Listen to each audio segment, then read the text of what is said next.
안녕하세요. 엘사운드의 김영철입니다. 오늘 벌써 70강을 하게 됐네요. 와우. 자, 오늘은 무슨 얘기를 할 거냐면 음향 시스템을 설계하고 디자인하는 것을 어떻게 해야 되는지, 어떤 관점을 바라봐야 되는지, 무엇을 고려해야 되는지에 대해서 여러분들과 잠깐 이야기를 나눠보도록 할게요. 그리고 실제적으로 여러분들이 설계하고 디자인을 했지만 최종 결정권자의 마음을 움직여야 되거든요. 그분들을 어떻게 하면 설득할 수 있는지에 대해서 여러분들과 한번 공유를 해보도록 하겠습니다. 시작하기 전에 구독과 좋아요는 잊지 말아 주시고요. 영상을 보신 후에 시작하도록 하겠습니다.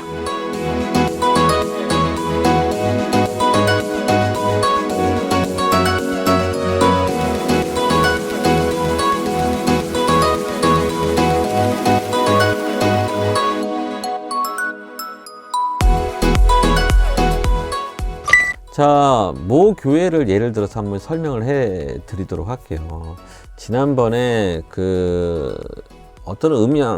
어떤 교회에서 컨설팅을 의뢰를 했어요. 이제 상황이 어떤 상황이었냐면 음향 시스템을 구축을 하는데 결정권자, 특히 이제 장로님들이라든지 목사님들은 음향에 대한 어떤 디테일한 부분을 잘 모르잖아요. 그러다 보니까 음향 관계 되신 분이 본인들이 생각하는 그 예산폭을 넘어서 요청을 했나 봐요. 그러다 보니까는 그 금액이 벗어나다 보니까는 좀 설득을 해봤겠죠. 좀 예산을 범위를 줄여서 좀 했으면 어떻겠냐라고 얘기를 하니까 좀 여기서 좀 문제가 생긴 것 같아요. 그럴 수 없습니다. 이게 최선이고 이 이하로 내려가면 안 됩니다. 그렇다면 저희들이 책임질 수가 없습니다. 뭐 이런 식으로 얘기를 했나 봐요. 그러다 보니까는 이제 결정권자 계시는 분들하고 이제 마찰이 있었던 거죠. 그러다 보니까는 이걸 검증해야 될 사람이 필요했던 거였고, 그러다 보니까 저희가 이제 들어가게 된 거죠.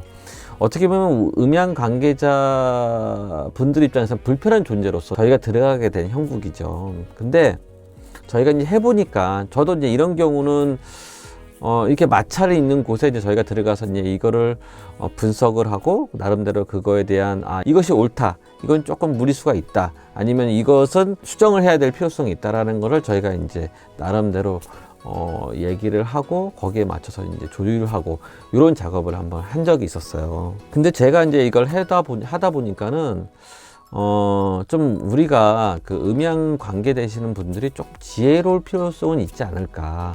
너무 우리의 주장만, 우리 엔지니어 입장만 고려를 해서 이렇게 주장하는 것보다는 결정권자들은 가장 중요한 거는 경제적인 논리가 들어가야 되거든요. 경제적인 논리를 배제하고 자꾸 우리 주장만 하다 보면 마찰이 생길 수밖에 없는 거죠. 그래서 여러분들과 얘기하고 싶은 것은 뭐냐면 결정권자들을 설득할 수 있는 방법을 여러분들은 찾아야 돼요. 그 결정권자들을 설득할 수 있는 방법을 찾아야지만이 여러분들이 원하는, 여러분들이 바라는 그런 시스템을 구축할 수 있는 방법이 될 수 있을 거라는 생각이 들어요. 제일 중요한 거는, 제일 먼저 해야 될 것은 설계하고 디자인하는 입장에서는 설계의 방향이 명확해야 돼요. 내가 이걸 설계하는 데 있어서 어떤 방향을 가지고 하냐가 중요한 거죠.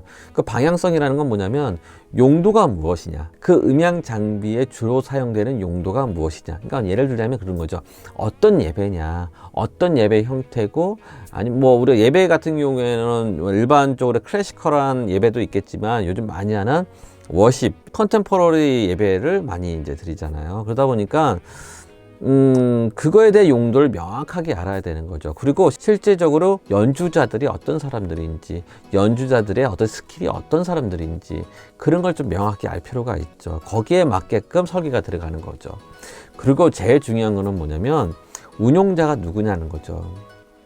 많은 교회 같은 경우에는 전문 엔지니어를 채용해서 이렇게 이제 오퍼레이팅을 하게 되면 너무 좋은 거죠. 장비가 그 퀄리티가 떨어지더라도 오퍼레이팅을 잘하면은 전혀 문제되지 않는 경우가 많거든요. 근데 일반적으로 교회에서는 이제 오퍼레이터를 따로 두지를 않고 자체적으로 이제 해결을 하죠. 대표적인 게 뭐냐, 청년 예배 같은 경우에는 청년들이 조금 배워서 이거를 마구잡이로 이제 만지게 돼요. 저는 이게 나쁘다고 생각하지 않아요. 그거 옳다고 생각해요. 마음껏 쓸 수 있는 공간을 마련한다는 거는 미래의 세대를 키우는 데 있어서 정말 중요하다고 생각하거든요. 그런 관점으로 바라본다면 필요하죠. 그러나 이거를 시스템을 설계하는 입장에서는 그걸 따져봐야 되는 거죠. 이걸 주로 사용하는 사람이 누구인가. 이제 그걸 따져봤을 때를 그러면 우리가 이제 설계의 폭이, 예산의 폭이 좀 줄어들 확률이 높아요. 주로 사용하는 사람이 누구냐, 주로 용도가 무엇이냐, 주로 운용하는 사람은 누구인가? 이런 것을 고려하다 보면은 여러분들이 생각했던 어떤 설계 폭이 조금 더 줄어들게 될 거예요. 뭐 이런 질문을 하는 경우도 있었어요. 예를 들자면 그런 거죠. 이 예배 공간은 좀 유명한 밴드가 와서 공연할 수도 있고 다양한 어떤 시도를 해볼 수도 있다. 뮤지컬이라든지 이런 걸 해볼 수가 있다. 그렇기 때문에 이걸 갖춰줘야 미래 세대를 위해서는 필요하다라고 이런 주장을 하는 경우가 있어요. 근데 이제 예산이 풍족하다고 문제될 게 없죠. 만약에 그 교회에서 예산이 풍족하고 결정권자가 이쪽의 마인드가 강해요. 이게 꼭 필요하다고 느껴요. 그러면 투자를 하겠죠. 근데 만약 그렇지 않다고 하면 투자를 할 수가 없다라는 거예요. 그러면 저와 입장에서는 반대적인 입장에서 질문할 수가 있어요. 아니 그렇다고 하면은 1년에 그런 행사가 얼마큼 있습니까? 그렇죠?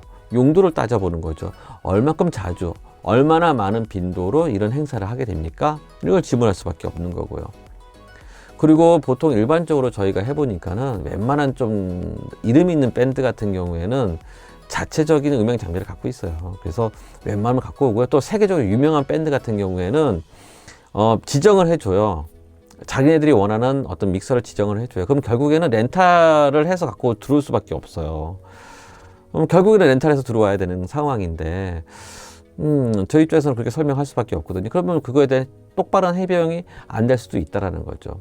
뭐 채널이 부족합니다.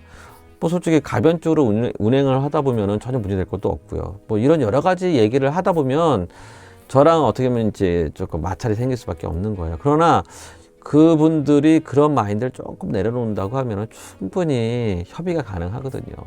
자, 이제 그 결정권자들을 설득할 수 있는 방법이 무엇이냐면, 그러니까 어떻게 보면 신뢰가 안 쌓인 관계가 돼버린 거죠. 왜냐면 이쪽 주장만 계속 주장을 하고, 결정권자들은 예산이라는 어떤 테두리 안에서 움직여야 되는데 그걸 무시하고 자꾸 이쪽 주장만 하니까 답답한 거죠. 어떻게 보면. 그러다 보니까는 이제 마찰이 생길 수밖에 없는 건데, 만약에 여러분들이 결정권자들의 마음을 조금 움직이는 작업을 좀 해주신다고 하면 어떨까라는 생각이 있어요.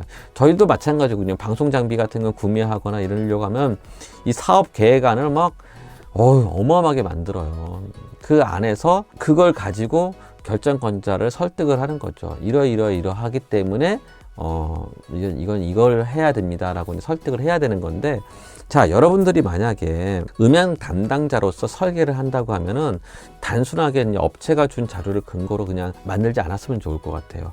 여러 개의 업체를 받아서 이걸 분석하고 비교하고 무엇이 좋은지를 먼저 작업을 하는 것이 정말 중요해요. 위에 분도 다 알거든요. 이 사람이 얼만큼 이 자료를 만든 분량을 보게 되면 얼만큼 디테일하게 세밀하게 검토를 했는지를 알 수 있을 거라는 거죠. 그리고 제일 중요한 건 뭐냐면 예산 범위가 대략적으로 얼마 정도 있는지를 알고 시작을 해야 돼요. 여러분들이 생각하는 그 범위를 예산 범위의 2배, 3배라고 하면 이건 잘못된 거죠. 예산 범위가 정해져 있다 그러면 그 범위 안에서 플러스 마이너스 얼마 이 안에서 움직여 줘야 되는 거예요. 그리고 여러분들이 비교를 할 때 그 업체를 비교를 하거나 장비를 비교를 할 때 보면 A 업체, B 업체가 있어요. A 업체는 최고로 좋은 거를 쓰세요. 최고로 좋은 거로.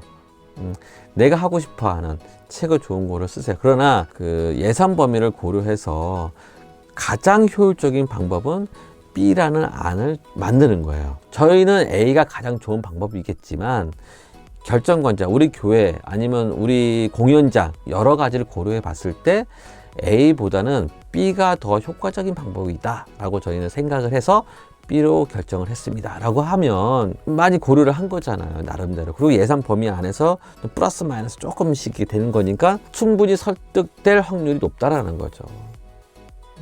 그러면 여러분들이 저희 같은 사람들이 개입되지 않고 외부 사람들이 개입되지 않고 원만하게 교회 안에서 잘 이렇게 해결된다는 거죠. 자, 이렇게 하면 좋을 것 같다는 생각이 들어요. 자, 오늘은 이렇게 짧게 얘기를 하도록 할게요. 다음번에는 어떤 장비를 살 때는 어떻게 고려를 해야 되는지, 어떤 관점을 봐야 되고, 그 다음에 그 장비를 살 때 그걸 또 설득을 해야 될 거 아니에요. 결정권자를 설득을 하는데 어떻게 하는 것이 좋은 방법인지, 이런 얘기도 2부로 여러분들과 진행을 해보도록 하겠습니다. 자, 오늘의 강의는 이렇게 마치도록 하고요. 끝나기 전에 구독과 좋아요는 절대 잊지 말아 주시고요. 다음번에 만남을 기대하면서 준비하도록 하겠습니다. 고맙습니다. 감사합니다.